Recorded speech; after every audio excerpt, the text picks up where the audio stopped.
Buenos días a todos y a todas. Mi nombre es Joaquín Moreno, soy catedrático de microbiología de la Universidad de Almería y bueno, hace mucho tiempo ya que vengo trabajando con microorganismos. Nuestro equipo trabaja con microorganismos que están implicados en problemas ambientales como los que tenemos en este momento. Yo voy a empezar mi intervención diciendo palabras raras y la primera palabra que voy a decir es jamila, otra amurca, otra tinaco y otra alpechín. Estoy diciendo la misma palabra, pero en diferentes acepciones, en diferentes zonas de España se llama de esa manera. En Andalucía, por ejemplo, el término jamila es muy usado. Bien, sea como sea,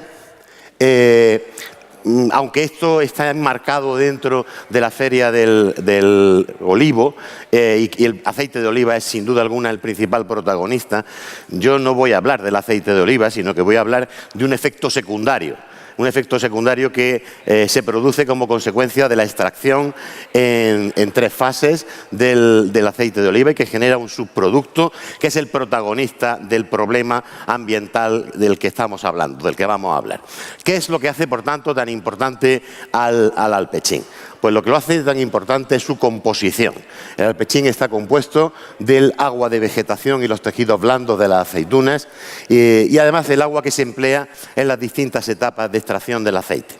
El volumen de alpechín que se produce es de entre medio kilo y un kilo y medio, entre medio litro y un litro y medio por kilo de aceituna, y la composición química del alpechín es muy variable dependiendo de la variedad de olivo, el tipo de suelo, el sistema de cultivo, el grado de madurez, el tiempo de almacenamiento del fruto. No sé si se siguen utilizando los trojes, antiguamente por lo menos yo recuerdo que eso era así, y sobre todo el sistema de extracción que se emplea. Si hacemos una recapitulación rápida, una recopilación rápida de cuáles son los componentes que forman parte del alpechín, veremos que mayoritariamente el alpechín es agua. Un 84% del alpechín, en valores medios, es agua. El agua que hemos dicho de dónde procede, de la vegetación y de la extracción.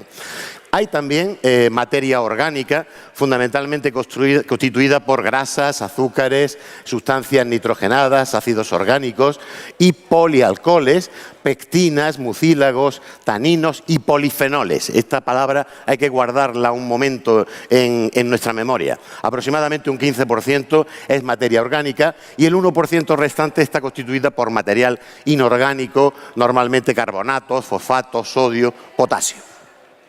Esa composición química, a mí particularmente, me parece que lo oportuno es resaltar que el alpechín contiene más de 50 compuestos fenólicos, estos polifenoles a los que me refería hace un instante. Su presencia confiere a este residuo tres de las más importantes características que tiene.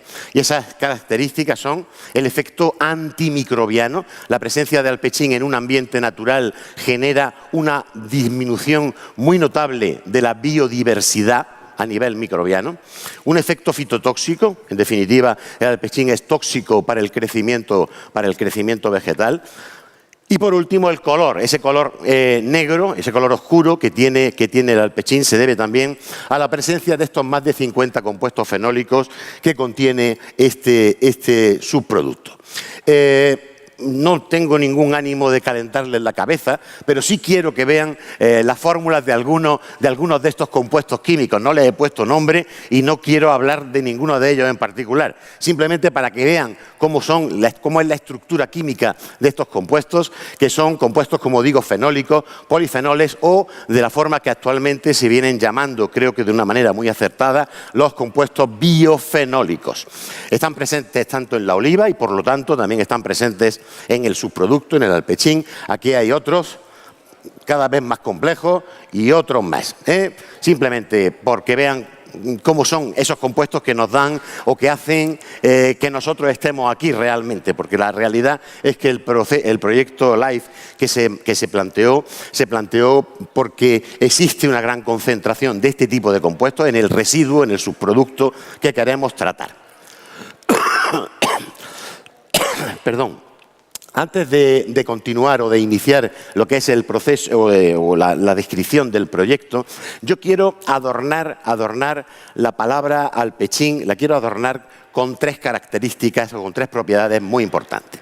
Y la primera propiedad que quiero destacar del término alpechín es que es un material orgánico. Un material orgánico es aquel que procede de la actividad biológica de los seres vivos o de sus excreciones cuando están vivos o de su descomposición cuando mueren. Eso es un material orgánico.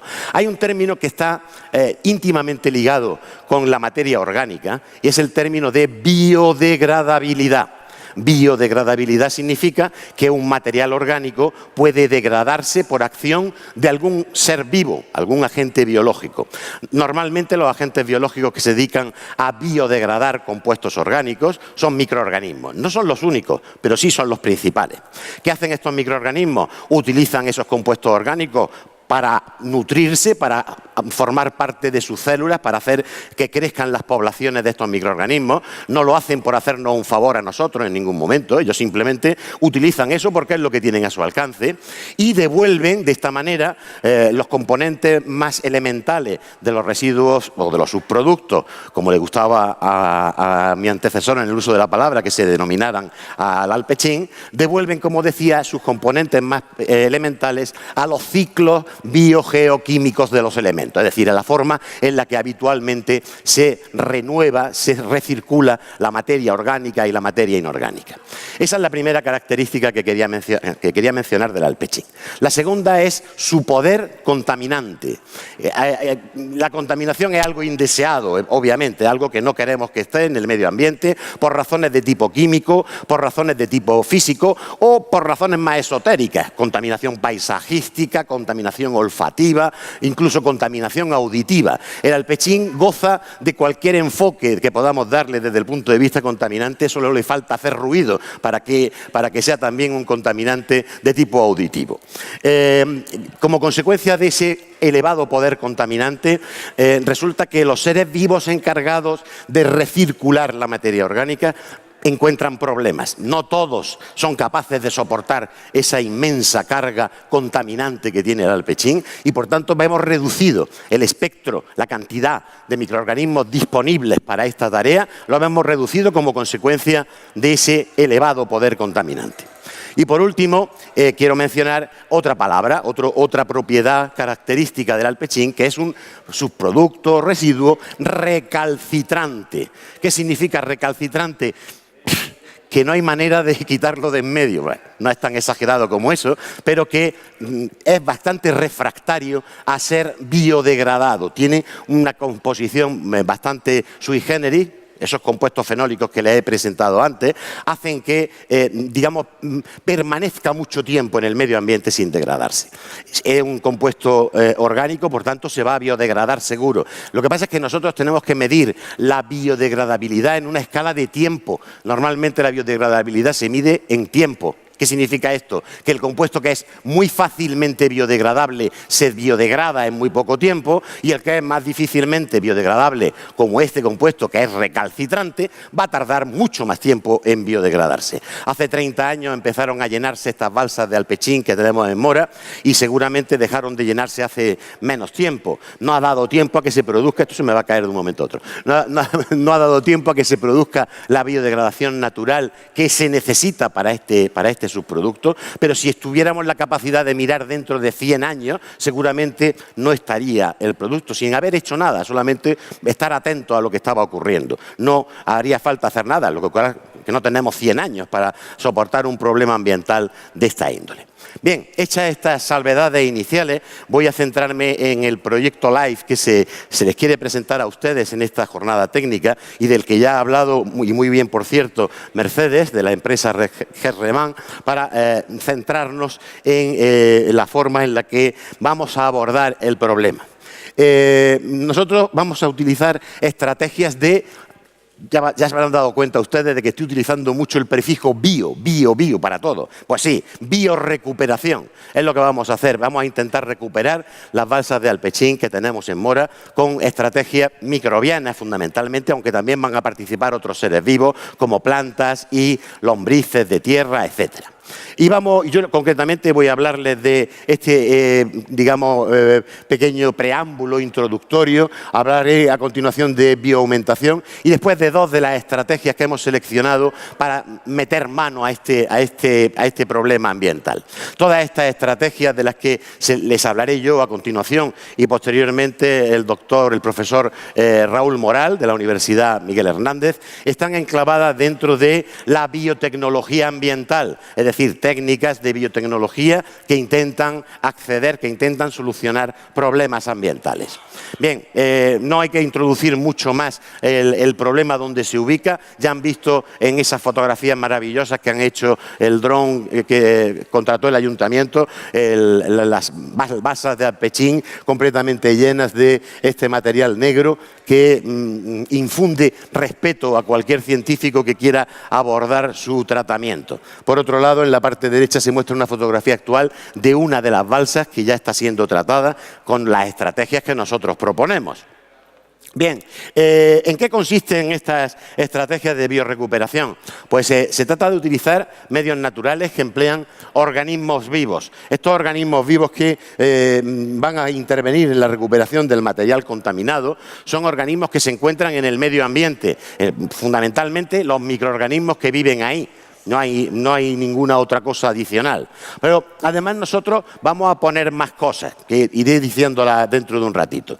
La estrategia que se va a emplear fundamentalmente para biorecuperar las balsas de Alpechín van a ser estrategias de biodescontaminación o el término con el que mejor se conoce a esta técnica, la biorremediación, como técnicas de biorremediación. En estas balsas de mora, como digo, vamos a emplear 4 estrategias que implican el uso de microorganismos, implican el uso de lombrices en las técnicas de vermicompostaje, implican el uso de plantas, de ciertas plantas, para acceder de esta manera a la biotecnología que se conoce como fitorremediación, que es el uso de plantas para eliminar contaminantes del medio ambiente. La descontaminación que va a realizarse, nosotros la planteamos enfocándola de dos maneras distintas. Por un lado, dejamos que ocurra de manera natural el proceso tal y como debería de ocurrir, favoreciendo un poco el crecimiento de los microorganismos o de los seres vivos que ahí van a desarrollarse. Y por otro lado, vamos a poner más microorganismos en esas balsas de Alpechín o en ese material que vamos a tratar, con objeto de, favorecer la capacidad biodegradadora que tienen algunos microorganismos que nosotros conocemos y que los vamos a poner en exceso en esos experimentos puntuales que ahora les voy a describir con un poco más de detalle. En el esquema que pueden ustedes ver en la pantalla, se puede observar que existen 8 parcelitas que nosotros hemos delimitado y que están preciosas, ahora las podrán ver cuando vayamos a visitar la planta. Estas 4 parcelitas de arriba suponen 4 estrategias de tratamiento en las cuales los microorganismos que haya, las lombrices de tierra que esas sí las vamos a poner y las plantas que vamos a poner, junto con, insisto muchas veces, los microorganismos que hay ahí, pues van a llevar a cabo el proceso de biorrecuperación, el proceso de biodegradación de los contaminantes presentes en el Alpechín de la manera más natural posible, digamos. En las 4 parcelas de abajo, que son réplicas exactas de las de arriba, contienen exactamente lo mismo y va a hacerse exactamente la misma técnica que arriba, vamos a poner, ya lo hemos puesto, microorganismos que nosotros sabemos que funcionan, es decir, microorganismos que son capaces de biodegradar la materia orgánica con gran éxito. De hecho, los microorganismos que vamos a poner ahí, ¿saben ustedes de dónde los hemos aislado? Los hemos extraído de las propias balsas de Alpechín, es decir, que son microorganismos que están acostumbrados a soportar ese tremendo caos que puede ser vivir en un ambiente tan hostil como es una balsa de Alpechín. Y esos son los que hemos puesto en las parcelitas de abajo para cada uno de los tratamientos, de manera que tenemos, esos dos enfoques, un enfoque más natural, más, tranquilo, y otro más acelerado, aun cuando los dos son obviamente propiciados por nuestras acciones. Bien, ¿para qué sirve en estas estrategias? Pues sirven para estimular la actividad microbiana. La actividad microbiana ocurre, como ya le he dicho, de forma natural, y si esperáramos esos 100 años o quizá más, pues tendríamos la oportunidad de ver completamente limpio ese paraje. Seguramente esto sería así, pero no tenemos ese tiempo y por tanto lo que hacemos es estimular la actividad microbiana. ¿Cómo estimulamos la actividad microbiana? Pues dándole a los microorganismos aquello que necesitan para hacer su trabajo de la manera más eficiente posible. La forma en la que los microorganismos trabajan, como ya he dicho antes, no es un ejemplo de altruismo, es decir, los microorganismos trabajan con la única razón de multiplicarse, de seguir creciendo, de seguir existiendo. Y nosotros nos aprovechamos de ese afán por seguir manteniéndose en el medio ambiente, simplemente proporcionándoles aquellas condiciones tanto nutricionales como ambientales que les pueden resultar más beneficiosas a ellos, con lo que nosotros también nos beneficiaremos del resultado de su actividad biológica. Fíjense en el ejemplo de la cucharita esta que tiene una cantidad de tierra, una cantidad de suelo. Ahí se pueden contar 1000 millones de microorganismos en apenas una cucharadita de café.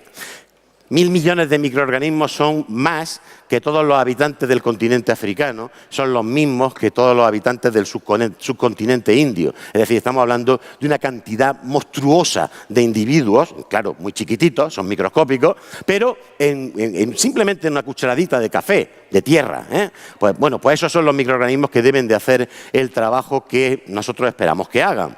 La presencia de contaminantes en ese ambiente en el que tienen que crecer los microorganismos no es una ventaja, es todo lo contrario. Los microorganismos se perjudican cuando existen sustancias que son difícilmente degradables y esas se encuentran además en cantidades grandes. Muchos de esos compuestos fenólicos que le he enseñado de forma efímera hace un instante tienen actividad antimicrobiana, es decir, tienen el mismo efecto que una pastilla de penicilina. ¿Se dan cuenta? Es decir, hacen daño a los microorganismos porque son muy tóxicos para ellos.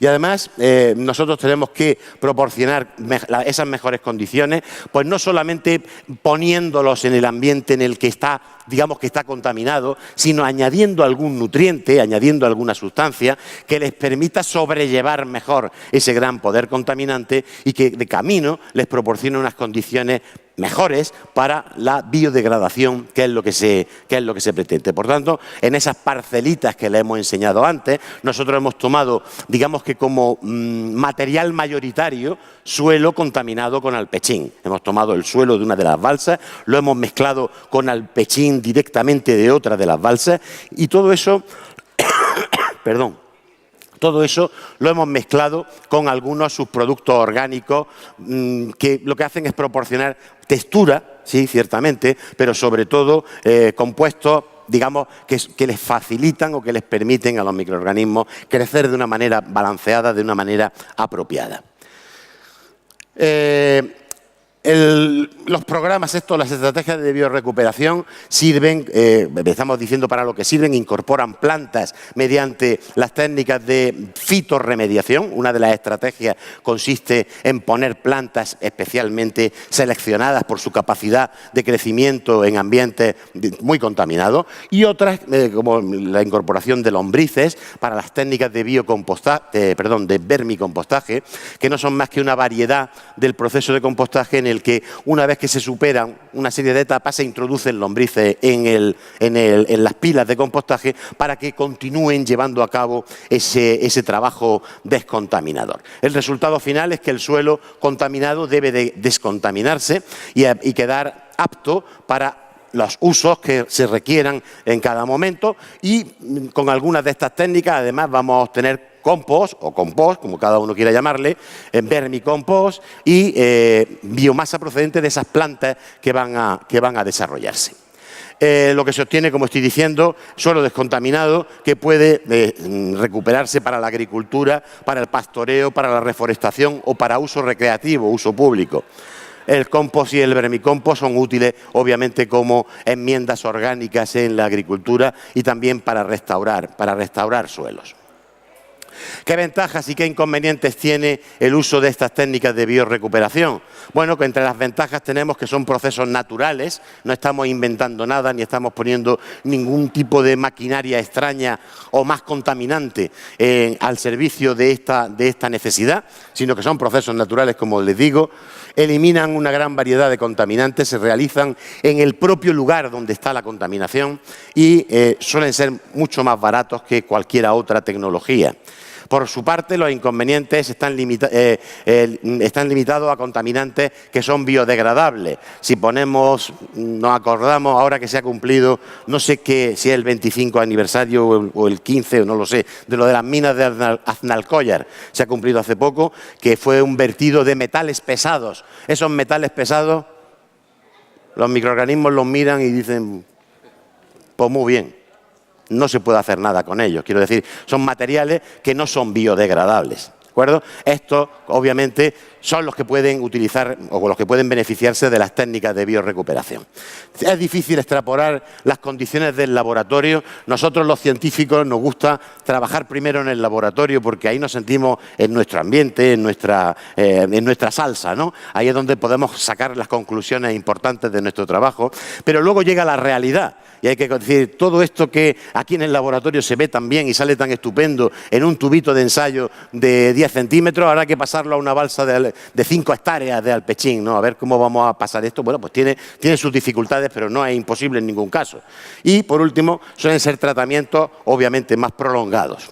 ¿Por qué? Pues porque requieren que el proceso se discurra de forma natural. Bien, a continuación, y antes de entrar en las dos estrategias de biorecuperación concretas que yo voy a explicarles, quiero simplemente ahondar un poco en el concepto de bioaumentación. Ya digo por enésima vez que todos los bios que digo están relacionados, como es lógico, con el uso de seres vivos, que están relacionados con el empleo, con las técnicas que nosotros estamos empleando para la biorecuperación de estas balsas.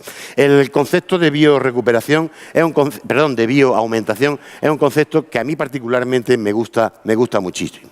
En estas técnicas de biodescontaminación se incorporan microorganismos que son especialistas, microorganismos que son los que realmente saben cómo tienen las capacidades para llevar a cabo la descontaminación de ese ambiente, de ese sustrato que está contaminado, de lo que sea. Estos microorganismos pueden proceder de cualquier ambiente natural. Existen muchas clases de microorganismos en muchísimos ambientes naturales y en el suelo mismo en el cual nosotros estamos haciendo nuestros experimentos existen millones de ellos. En el aire que respiramos y en las mesas que estamos tocando sobre y dentro de nosotros, en cualquier parte hay microorganismos y podemos encontrar alguno que tenga las capacidades que nosotros necesitamos.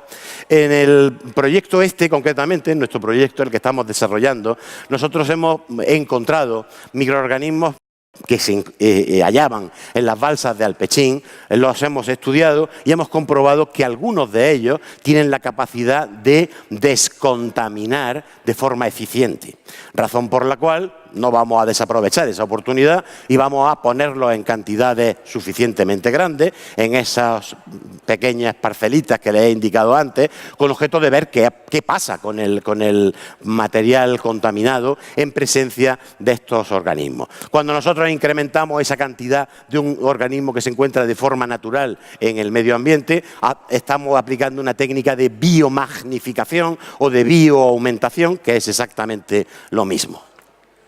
La forma en la que nosotros lo hicimos pues es la que voy a describir a continuación. Es muy sencilla. Se tomaron muestras de las balsas de Mora. Sencillamente pasamos 2 o 3 días tomando multitud de muestras de distintos puntos de las balsas. Nos las llevamos al laboratorio y empezamos a hacer pues nuestras pruebas de microbiólogos, que consisten en ir sembrando las distintas muestras que tomábamos en nuestras placas de Petri con medios de cultivo especialmente diseñados para detectar cualquier cosa que pudiera ser llamativa. En ese sentido, se obtuvo una colección de más de 60 organismos, más de 60 microorganismos distintos. Ahora, ¿qué hacemos con los 60?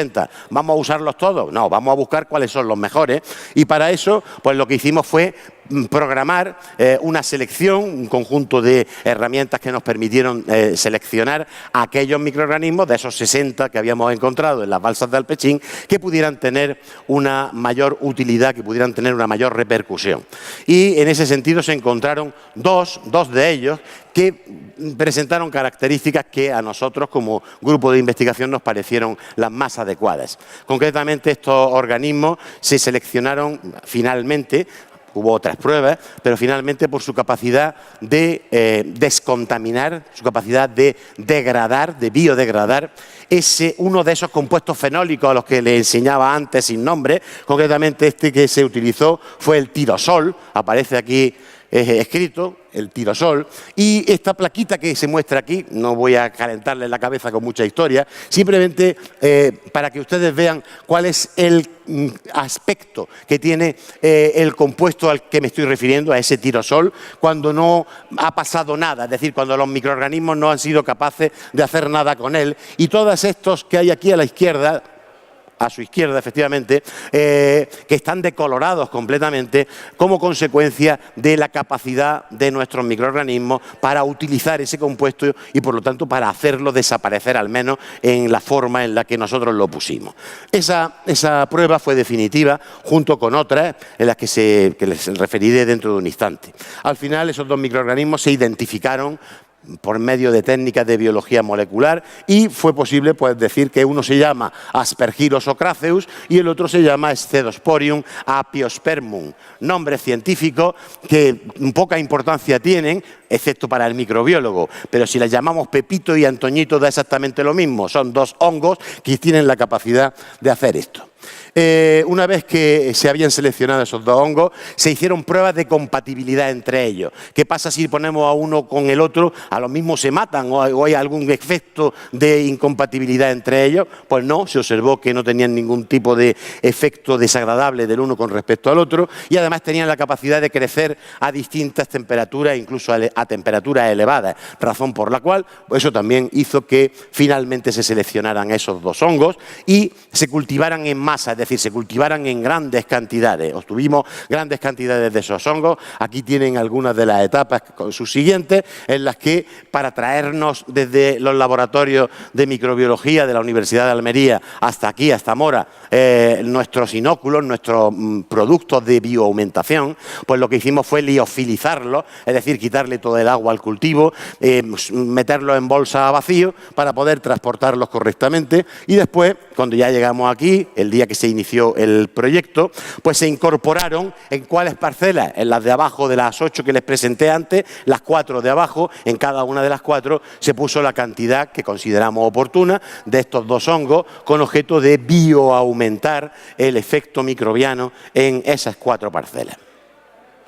Bien, de las dos estrategias que voy a presentarles yo, la primera de ellas es el biolaboreo, land farming, no es más que utilizar para como técnica agrícola normal y corriente, el suelo, en este caso ese suelo que nosotros hemos preparado de manera artificial, mezclando alpechín con suelo de balsa contaminada, con algunos componentes orgánicos que permitan darle un poco más de facilidad a los microorganismos para que crezcan y sencillamente ararlo para facilitar la aireación, facilitar la esponjosidad del material y la mezcla del mismo durante el proceso. No tiene mucho trabajo esta técnica realmente y recuerden que paralelamente con cada una de las técnicas que hay otra igual pero bioaumentada en la que se han puesto microorganismos a los que me refería antes. ¿Me estoy pasando de tiempo ya o qué? Porque alguien me avise cuando tenga que callarme. Vale. Tú verás que 12:30, vale. El método concretamente consiste en descontaminar de forma biológica el suelo en el que se está estimulando la actividad degradativa. Ahí voy a usar otra palabra que a lo mejor chirría, aeróbica, una degradación de tipo aeróbico. La degradación de la materia orgánica en el medio ambiente puede realizarse en presencia de oxígeno o en ausencia de oxígeno. Los microorganismos, como hay de tantas clases y de tantas fuentes distintas, tienen la capacidad de usar la materia orgánica tanto en presencia de oxígeno como en ausencia de oxígeno. Digamos que la utilización de la materia orgánica en presencia de oxígeno es mucho más eficiente para el microorganismo y también para nosotros. ¿Por qué? Porque el producto que se obtiene tiene una calidad muy superior y es un producto, dime, que vaya acabando. Pues acabo.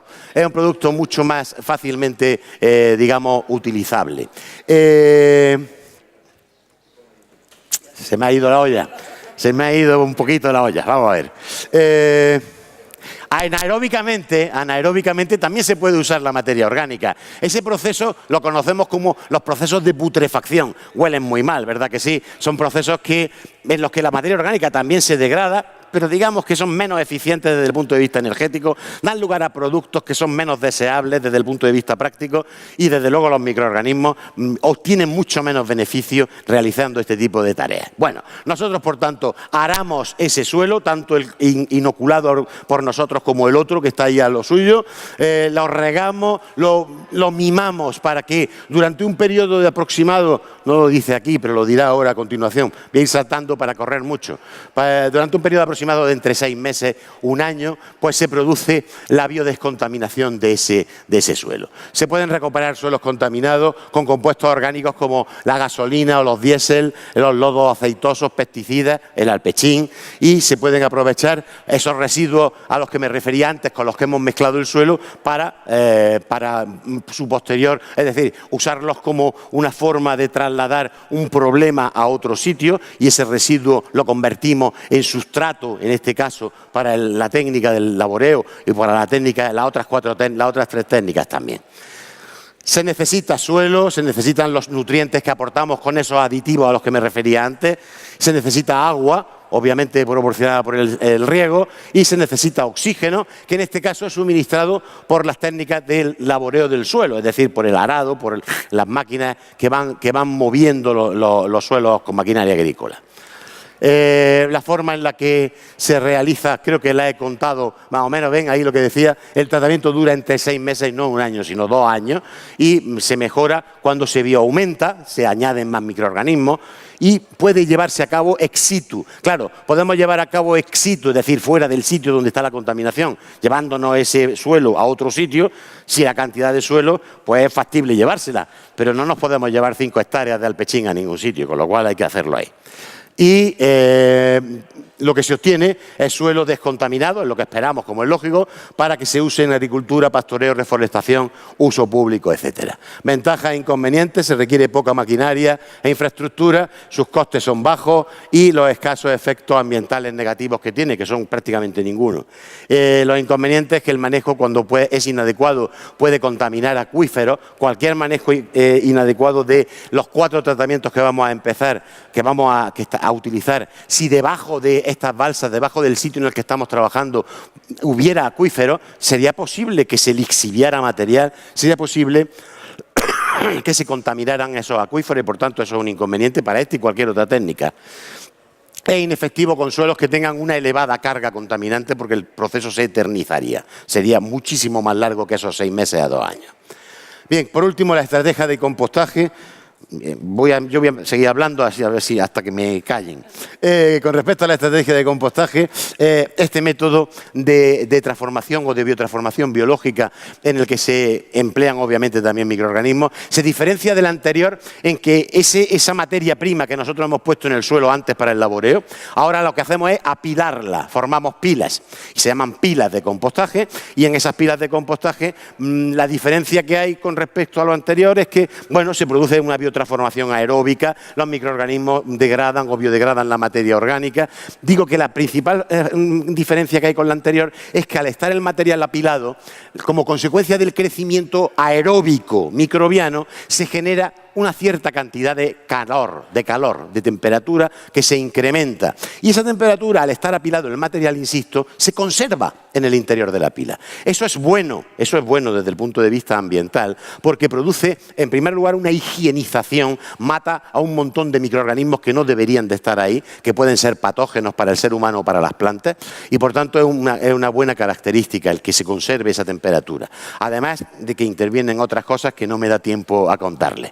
Bueno, la presencia de los nutrientes que nosotros añadimos para equilibrar, digamos, la composición del material inicial que necesitan los microorganismos para poder llevar a cabo, como decía, su trabajo. En presencia de todas estas cosas, humedad suficiente, aire con oxígeno que permita que los microorganismos trabajen, los microorganismos lo que hacen es descomponer la materia orgánica, incluyendo los contaminantes que haya, y a proporcionar o producir, mejor dicho, dióxido de carbono, agua que se va evaporando, y el calor que se genera durante el proceso, más microorganismos, que al fin y al cabo es lo único que quieren los microorganismos, producir más, y el producto final de esta técnica, que es el compost. Ese compost tiene propiedades agronómicas, tiene capacidad fertilizante.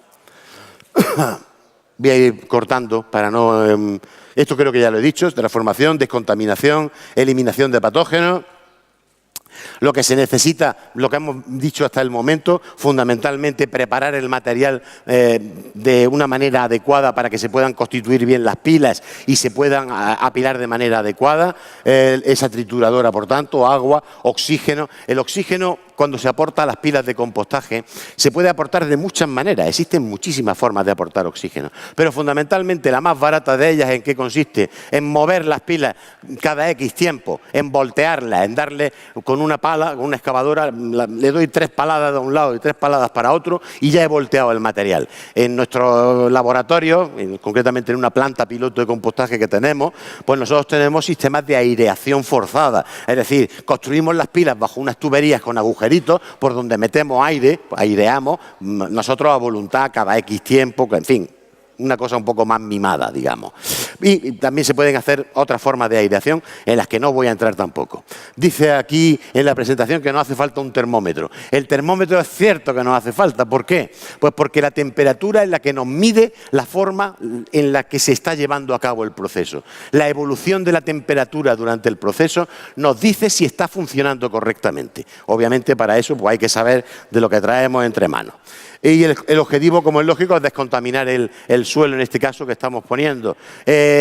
Una cuestión, es que para mí todas las cuestiones son importantes, lo siento. Relación carbono-nitrógeno en la mezcla. A lo mejor en el laboreo no era tan importante. En el compostaje es crucial. Tiene que estar entre 25 y 30. Tiene que estar aproximadamente, ¿vale? Relación entre la cantidad de carbono y la cantidad de nitrógeno que haya en esa mezcla nutricional. Además les podría contar, y de hecho estaré encantado de contárselo a cualquiera que me lo pregunte, ¿por qué 25-30? Pero no voy a tardar ahora mismo en eso. La mezcla se apila en montones que tienen una altura concreta. Yo he visto pilas de compostaje de 11 metros de altura, una irracionalidad, una absurda irracionalidad. Pero lo normal es pilas de compostaje de alrededor 1 metro, 1 metro y medio, 2 metros máximo. Todo lo demás es hacer las cosas regular. Se mide la temperatura dentro de la pila y puede llegar a alcanzar valores de hasta 50, 60, 70. Yo he visto pilas de compostaje a 85 grados centígrados. El tratamiento dura entre 3 meses y 1 año. ¿Y en función de qué dura entre 3 meses y 1 año? Pues en función del material que nosotros hayamos puesto a compostar. Si es un material altamente contaminante, altamente recalcitrante, estará más cerca de 1 año que de los 3 meses. Si lo que ponemos es el resultado de haber pasado el cortacésped por nuestro jardín, pues el resultado estará listo en varias semanas, simplemente. ¿Por qué? Porque dependiendo de la facilidad de degradación, puede haber más tiempo o menos tiempo, como les decía antes. Lo que se obtiene es el suelo descontaminado y además compost. Ese compost, como les he dicho antes, una enmienda orgánica útil para la agricultura y para restaurar suelo. Ventajas e inconvenientes: se requiere poca maquinaria, costes de operación bajos, escasos efectos ambientales negativos, se obtiene un producto además de la descontaminación, que es el compost, se aprovechan residuos, se acelera la descontaminación con respecto a otras estrategias. Y con los inconvenientes, lo que decía antes también, si se maneja inadecuadamente puede contaminar acuíferos o puede contaminar otras zonas, emitir gases con efecto invernadero, si es muy, digamos, fuerte importante el proceso que se instaure y que pueden aparecer olores desagradables en algunas ocasiones. Les pido perdón por haber tardado seguramente un poco más. Quiero resaltar el equipo de investigación que forma parte de este proyecto y los colaboradores de nuestro equipo en la Universidad de Almería. Ellos son los responsables de todos los éxitos y yo el responsable de todo lo que salga mal. Nada, muchas gracias por su atención.